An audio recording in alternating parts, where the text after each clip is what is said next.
A Pastoral Dialogue by Jonathan Swift. Written June 1727, just after the news of the death of George I, who died the 12th of that month in Germany 1. This poem was written when George Roman II succeeded his father, and bore the following explanatory introduction.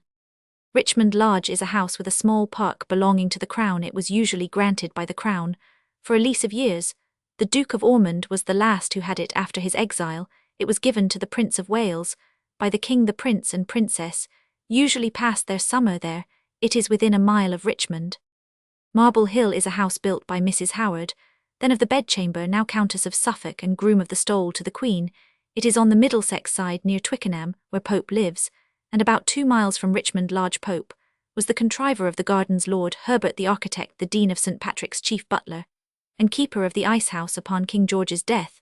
These two houses met, and had the above dialogue, Dublin edition 1734. In spite of Pope, in spite of Gay, and all that he or they can say, sing on I must, and sing I will of Richmond Lodge and Marble Hill. Last Friday night, as neighbours used, this couple met to talk of news, for by old proverbs it appears that walls have tongues and hedges ears. Marble Hill. Quoth Marble Hill, right well, I ween your mistress now is grown a queen. You'll find it soon by woeful proof shall come no more beneath your roof. Richmond Lodge.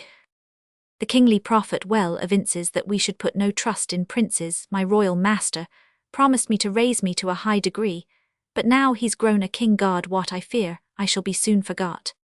You see, when folks have got their ends, how quickly they neglect their friends. Yet I may say twixt me and you, pray God they now may find as true. Marble Hill. My house was built but for a show, my lady's empty pockets know, and now she will not have a shilling to raise the stairs, or build the ceiling for all the courtly madams round. Now pay 4 shillings in the pound teas. Come to what I always thought, my dame is hardly worth a groat too. Had you and I been courtiers born, we should not thus have lain forlorn, for those we dexterous courtiers call can rise upon their masters' fall, but we unlucky and unwise must fall because our masters rise. Richmond Lodge. My master scarce a fortnight since was grown as wealthy as a prince, but now it will be no such thing, for hell be poor as any king, and by his crown will nothing get, but like a king to run in debt. Marble Hill. No more the dean, that grave divine, shall keep the key of my no wine, my ice house rob as heretofore, and steal my artichokes. No more poor Patty Blount 3, no more be seen bedraggled in my walks. So green plump Johnny Gay will now elope, and here no more will dangle Pope. Richmond Lodge. Here want the dean when he's to seek to sponge a breakfast once a week, to cry the bread was stale, and mutter complaints against the royal butter. But now I fear it will be said, no butter sticks upon his bread. We soon shall find him full of spleen for want of tattling to the Queen, stunning her royal ears, with talking his reverence and her highness walking, while Lady Charlotte 5 like a stroller sits, mounted on the garden roller. A goodly sight to see her ride, with ancient Mordant 6 at her side.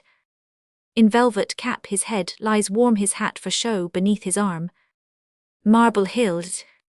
Some South Sea broker from the city will purchase me the mores, the pity lay all my fine plantations waste to fit them to his vulgar taste, changed for the worse in every part. My master Pope will break his heart.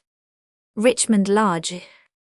In my own Thames may I be drowned if ere I stoop beneath a crowned head, except her majesty prevails to place me with the Prince of Wales, and then I shall be free from fears, for hell be prince these 50 years. I then will turn a courtier too, and serve the times as others do. Plain loyalty not built on hope, I leave to your contriver Pope. None loves his king and country better, yet none was ever less their debtor. Marble Hill. Then let him come and take a nap in summer on my verdant lap, prefer our villas, where the Thames is, to Kensington or Hart St. James, nor shall I dull in silence sit for teas to me. He owes his wit my groves, my echoes, and my birds have taught him his poetic words. We gardens and you wildernesses assist all poets in distresses. Him twice a week I here expect to rattle moody 7, for neglect an idle rogue, who spends his quarterage in tippling at the dog and partridge, and I can hardly get him down 3 times a week to brush my gown. Richmond Lodge. I pity you, dear Marble Hill, but hope to see you flourish still. All happiness and so adieu. Marble Hill. Kind Richmond Lodge, the same to you. Footnote 1. The king left England on the 3rd June 1727, and after supping heartily and sleeping at the Count de Toilette's house near Delden on the 9th, he continued his journey to Osnabrück, where he arrived at the house of his brother, the Duke of York, on the night of the 11th, wholly paralysed, and died calmly the next morning in the very same room where he was born W.E.B. Footnote 2. Swift was probably not aware how nearly he described the narrowed situation of Mrs. Howard's finances. Lord Orford, in a letter to Lord Strafford 29th, July 1767, written shortly after her death, described her affairs as so far from being easy that the utmost economy could by no means prevent her exceeding her income considerably, and states in his reminiscences that besides Marble Hill, which cost the king £10,000 or £12,000, she did not leave above £20,000 to her family. See Lord Orford's Works Vol. Roman 4 p. 304 vp. 456 WEB. Footnote 3. Who was often in Swift's thoughts and high in his esteem, and to whom Pope dedicated his second moral epistle. WEB. Footnote 4. This also proved a prophecy more true than the Dean suspected. Footnote 5. Lady Charlotte de Rousey, a French Lady Dublin edition. Footnote 6. Marquis de Mermont, a Frenchman who had come to England after the Edict of Nantes, by which Henry Roman IV had secured freedom of religion to Protestants, had been revoked by Louis Roman XIV in 1685. See Voltaire Siècle de Louis Roman XIV. WEB. Footnote 7. The gardener,